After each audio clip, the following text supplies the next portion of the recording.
الحمد لله رب العالمين والصلاة والسلام على أشرف الأنبياء والمرسلين وعلى آله وصحبه أجمعين۔ سامعین کرام، قیامت کے دن روزے دار کی تکریم کیسے کی جائے گی؟ اہل ایمان جو رمضان کے فرض روزوں کے علاوہ دیگر ایام میں کثرت سے نفلی روزے رکھتے ہیں، قیامت کے دن ان کی تکریم اور عزت اس طرح کی جائے گی کہ انہیں الریان نامی ایک خاص دروازے سے جنت میں داخل کیا جائے گا، ان کے سوا اس سے کوئی اور داخل نہیں ہوگا۔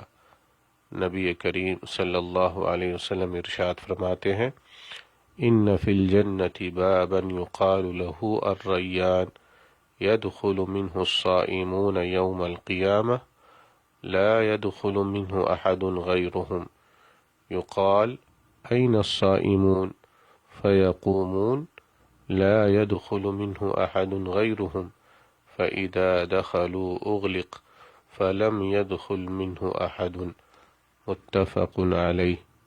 جنت میں ایک دروازہ ہے جسے الریان کہا جاتا ہے، قیامت والے دن اس سے صرف روزے دار داخل ہوں گے، ان کے سوا اس سے کوئی اور داخل نہیں ہوگا۔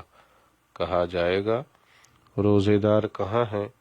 تو وہ کھڑے ہوں گے اور اس سے داخل ہو جائیں گے، ان کے سوا اس سے کوئی اور داخل نہیں ہوگا۔ جب وہ داخل ہو جائیں گے تو اسے بند کر دیا جائے گا، تو کوئی اور اس سے داخل نہیں ہوگا۔ والسلام علیکم ورحمۃ اللہ وبرکاتہ۔